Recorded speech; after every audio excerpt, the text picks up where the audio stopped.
Hey everyone, today I am working on one of the most intimidating projects I have ever done. I am painting a piano.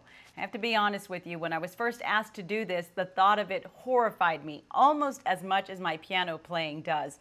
I was afraid that if I did anything to change the piano, it would change the sound of it later. But I've since learned that painting a piano doesn't affect its sound quality. In fact, people paint pianos all the time.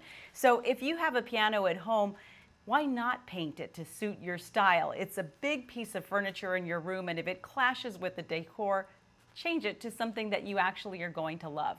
In this tutorial, I'm going to show you just how to do it and take you along step by step.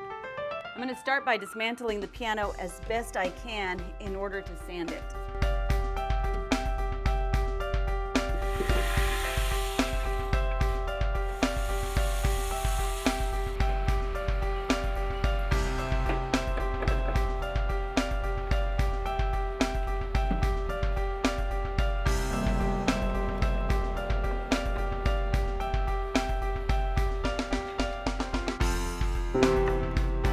I'll admit this part is a little freaky, but the good thing is each one of these keys is numbered 1, 2, 3, 4, 5, and so on, so at least I'll know exactly how to put them back. I got the piano all taken apart, and I was careful to label where a lot of these hinges and screws came from so that I know exactly how to put it all back together. I also covered up the insides of the piano to protect it from any paint overspray as well as some of the dust from the sanding. I began the sanding already with some of the pieces that I took off, and now it's time to tackle the body of this piano.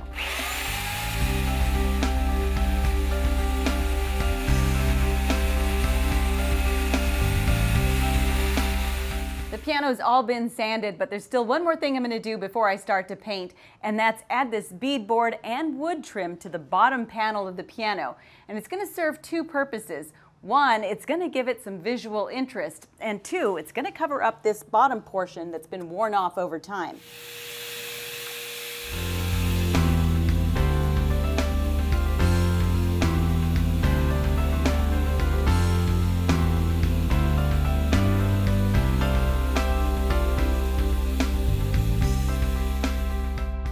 I ended up spraying 4 coats of paint to get the right amount of coverage, and once everything dried, I put everything back together. And now what I'm doing is applying a clear wax protective finish on everything. Now there's all kinds of products out in the market for this, but I'm actually using Annie Sloan Soft Wax.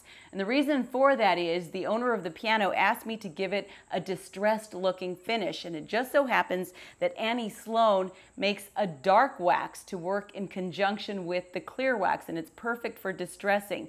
The way that it works is you first apply the clear wax on everything, then you take the dark wax, add it to the areas that you want to look distressed. Then you take the clear wax again and you rub off as much or as little as you want. It's a wax on, wax off effect, kind of like the Karate Kid, only so much easier, and it's fail proof.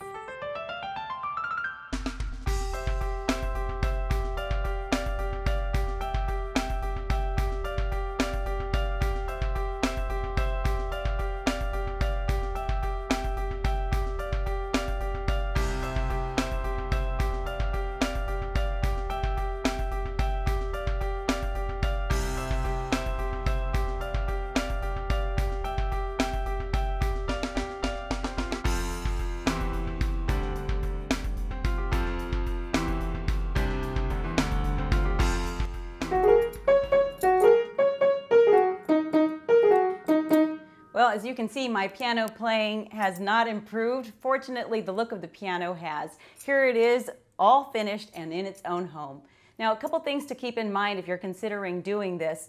Number one, this is not something that you can do in a weekend. Give yourself at least a week, maybe even more. The other thing is that paint takes about 30 days to cure, so you're going to want to be careful not to put anything too heavy on it right away. Also, you can give it that clear coat, wax finish, about once a year just to make sure it stays protected. I hope you found this tutorial helpful. We're going to leave you with one more look at it before, and here it is after. Be sure to check out my other posts by following me at Murals by Marcy on Facebook and muralsbymarcy.com. Thanks for watching.